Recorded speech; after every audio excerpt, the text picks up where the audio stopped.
अब मैं इसका एक बहुत प्यारा एग्जांपल देता हूँ। देखिए, मैंने ये बात आपसे कई बार कही है कि डिस्ट्रैक्शंस क्योंकि इसमें आते हैं, ये डिस्ट्रैक्शन एक बहुत बड़ा कंसेप्ट है इस पर्टिकुलर सेगमेंट में। और ये चीज़ मैंने व्यक्तिगत देखी है कि डिस्ट्रैक्शन को एक अलग डेफिनेशन दे दी गई है, एक अलग मीनिंग ही निकाल दिया गया है उसका।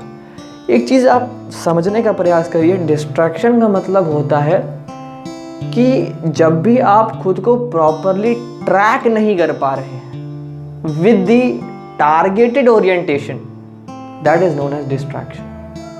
लेकिन हमने डिस्ट्रैक्शन को एक सिट बैक के रूप में ले लिया है। हम जब भी डिस्ट्रैक्ट होते हैं तो हम घबरा जाते हैं, हम मेथड्स ढूंढते हैं, नहीं ये अप्रोच ही गलत है, यही वो पर्टिकुलर पॉइंट है जहाँ पर मारे जाते हो। डिस्ट्रैक्शन का मतलब क्या है और तुमने क्या डेफिनेशन बना रखी है, इसमें ज़मीन आसमान का फ़र्क है। क्योंकि तुमने पहले से ही डेफिनेशन ऐसी बना रखी है, इसलिए तुम्हें उससे लड़ने में दिक्कत होती है। डिस्ट्रैक्शन का मतलब और कुछ नहीं है, जब आप गलत तरीके से अपने आप को ट्रैक करते हो, गलत तरीके से आप अपने आप को लेकर जाते हो और ट्रैकिंग बंद हो जाती है आपकी, that is known as distraction. आपके टारगेटेड ओरिएंटेशन से आप हट रहे हो वो डिस्ट्रैक्शन है। तो बेसिकली शॉर्ट टर्म मेमोरी और लॉन्ग टर्म मेमोरी में डिस्ट्रैक्शन कैसे जुड़ा हुआ है वो देखिए। कई सारे आप में से कई सारे लोग जो ये वीडियो देख रहे हैं उन्होंने काफ़ी सारा एक्सपोजर लिया होगा अपनी लाइफ में, हर तरह की चीज़ें करके देखी होंगी। और मुझे याद है कि व्यक्तिगत मैंने भी इन सब चीज़ों में पार्टिसिपेट किया है और आप समझ रहे हैं मैं किसकी बात कर रहा हूँ।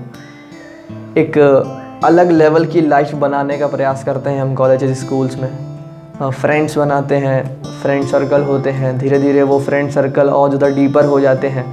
और धीरे धीरे क्या होता है कि पहले तो जब वो फ्रेंड सर्कल होता है तो वो शॉर्ट मेमोरी में होता है, बातचीत होती है, थोड़ा बहुत हंसते खेलते हैं, हर चीज़ होती है। फिर धीरे धीरे वो लॉन्ग टर्म मेमोरी में चला जाता है और इसी में एक वर्ड इंट्रोड्यूस किया गया है, रिलेशनशिप्स। मैं इसको व्यक्तिगत जोड़ना तो नहीं चाहता था, पर क्योंकि ये कंसेप्ट बताना ज़रूरी है ताकि आपके जहन में ये चीज़ चली जाए कि आप इसको एक अलग वे में ले रहे हैं। बहुत ही बुरी अप्रोच है और ये चीज़ मैंने व्यक्तिगत देखी है। मेरे कुछ मित्र भी हैं, शायद इस वीडियो को देख रहे होंगे, और बहुत पहले 1-2 साल पहले मेरे पास ऐसे मैसेजेस आए थे या मुझे बताया गया कि इस तरह की सिचुएशंस हैं, और मैंने तब भी ये चीज़ बताई थी कि आप थोड़ा सा इसको इंट्रोड्यूस करके देखिए। मैंने कुछ मेथड्स बताए थे जो मैं आगे बताऊंगा, पर इतना ज़्यादा हावी हो गई है इन सब चीज़ों का जो इफ़ेक्ट है मेमोरी पर कि वो लॉन्ग टर्म मेमोरी में एक्वायर हो गया है। और एक चीज़ याद रखो, लॉन्ग टर्म मेमोरी में कोई इन्फॉर्मेशन चली गई,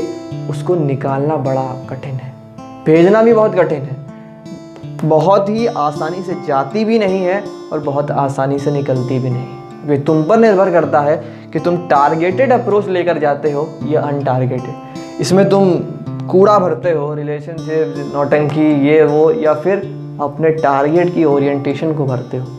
ये चीज़ तय करते हो कि मेरा टाइम मैनेजमेंट कहाँ जा रहा है, मेरी परफॉर्मेंस कहाँ जा रही है। तो ये चीज़ बहुत अच्छी है। और अगर ये चीज़ भरते हो कि आज फ़ोन आया या नहीं आया, या घर जाएंगे या नहीं जाएंगे, तो ये चीज़ बहुत बुरी है। इसलिए मुझे बताना ज़रूरी था, एक बड़ा ही मिसकंसेप्शन है जिसको दूर करना।